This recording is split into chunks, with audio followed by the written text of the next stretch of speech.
Dahil sa patuloy na ginagawang pambabatikos ni Mystica kay Diwata at Rosmar, sumagot na ang mga ito kay Mystica.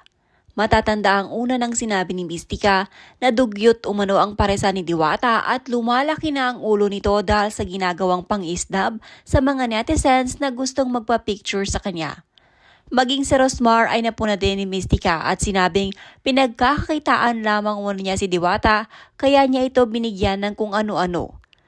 Unang pumelta si Diwata kay Mystica.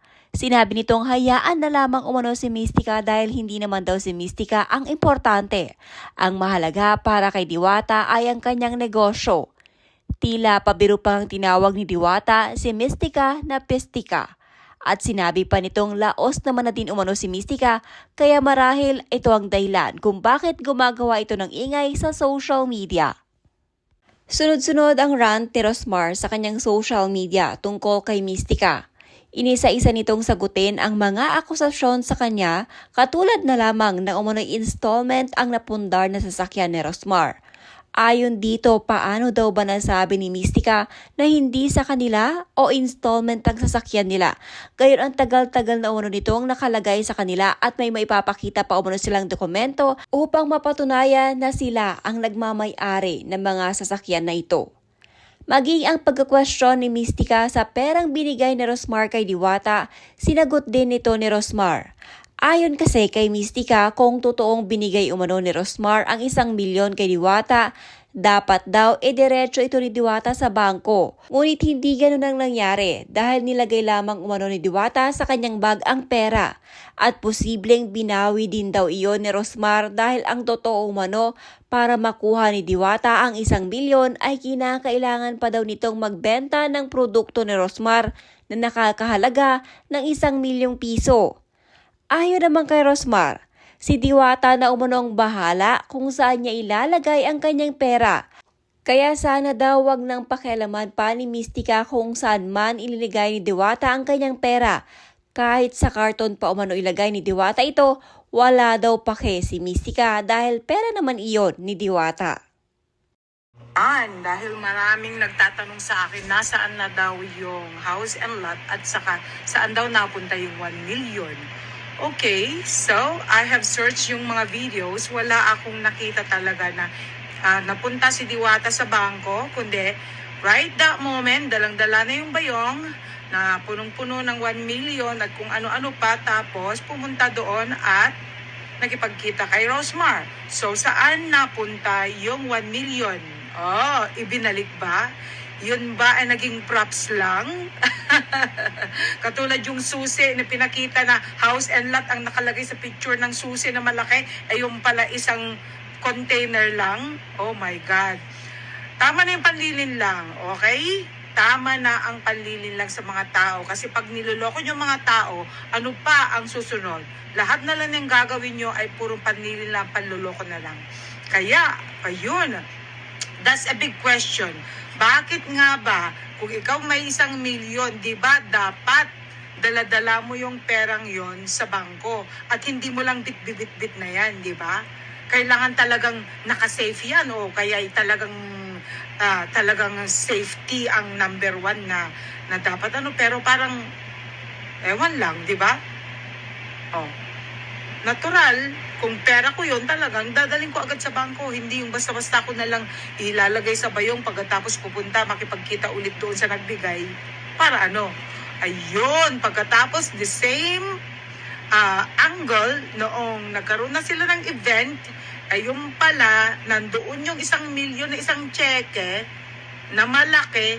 Kaso nga lang, yung 1 million is hindi cash, kundi yung 1 million na yun is worth of beauty products na bago magamit na cash ni Diwata ay kailang ibenta pa niya.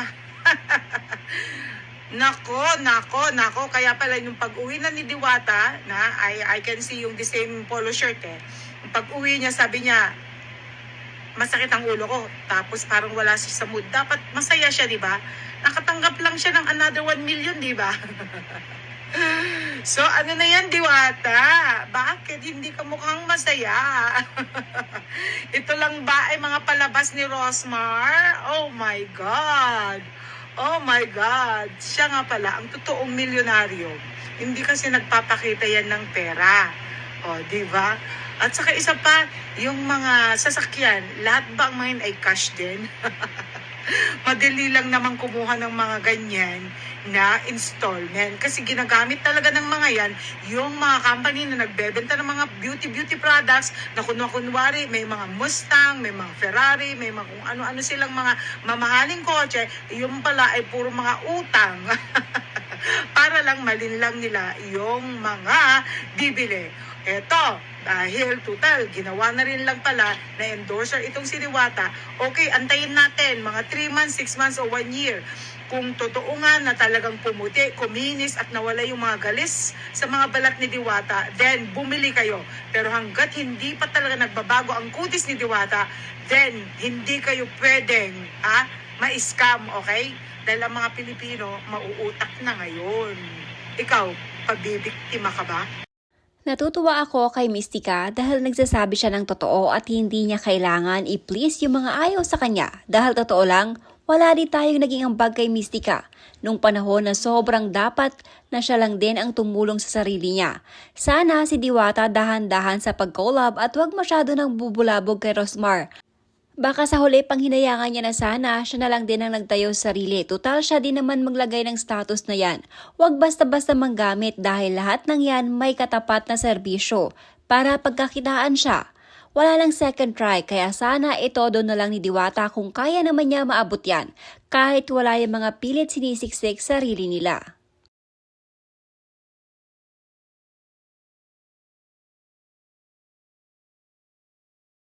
Hantayin niyo muna kuminis si Diwata bago bumili kahit wag nang pumuti dahil alam naman natin ang expose siya sa labas.